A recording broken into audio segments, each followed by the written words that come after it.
bike? No. Okay, because somebody saw a little kid on a bike.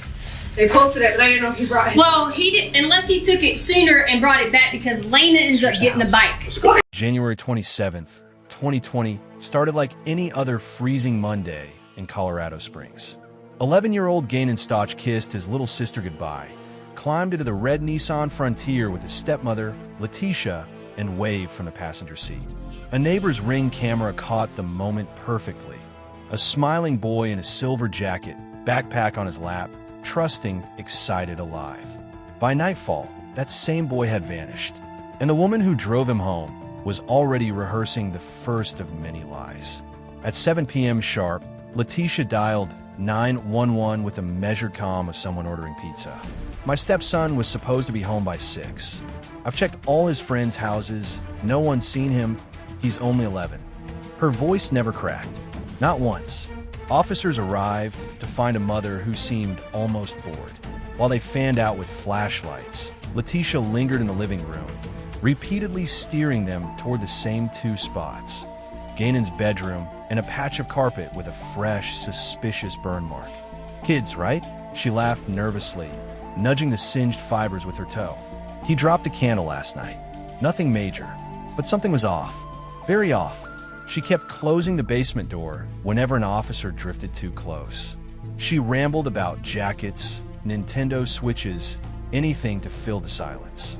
And when a detective asked if she'd been downstairs at all that day, her answer came too fast. No one's been down there. They hadn't even finished the initial walkthrough when Letecia's phone betrayed her.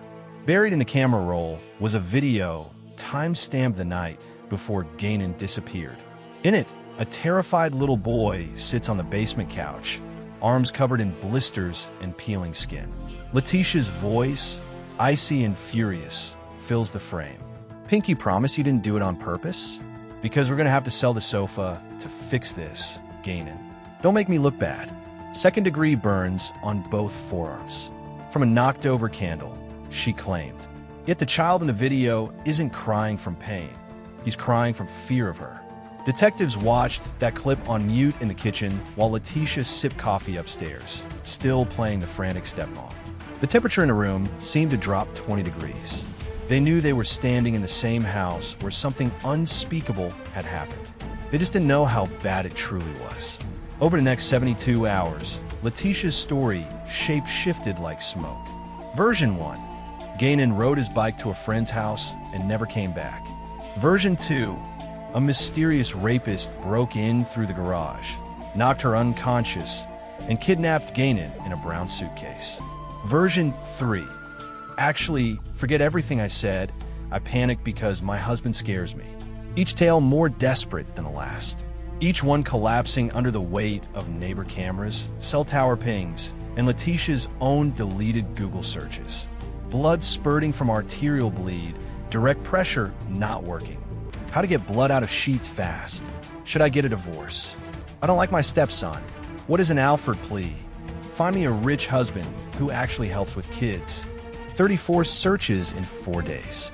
All erased, but not well enough. Then came the rental car records. The morning after Gannon vanished, Letecia rented a Kia sedan for exactly 24 hours. When she returned it, the odometer showed 955 new miles, an impossible loop through the snowy Rockies and back in a single winter day. Investigators didn't need to be math geniuses to understand what those miles meant.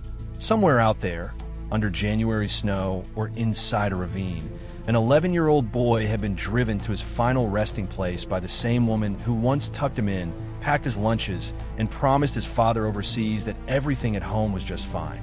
In March, the FBI sat Letecia down one last time. The room was colder than the mountains outside. They laid the searches on the table like tarot cards of guilt. They played the candle video again. They showed her the rental car receipt. For the first time in weeks, Letecia Stauch ran out of stories. She stared at the photos of Gannon, his gap-toothed grin, his silver jacket, his trusting eyes, and something inside her seemed to collapse. Not remorse. Not yet. Just the awful realization that the web had finally closed. Gannon's body was recovered months later, over 1,400 miles away in Florida, tossed off a bridge like trash. The autopsy would reveal horrors no child should ever endure in his final hours. But on that January evening, when the Ring camera last recorded him alive, none of us knew the nightmare that was coming.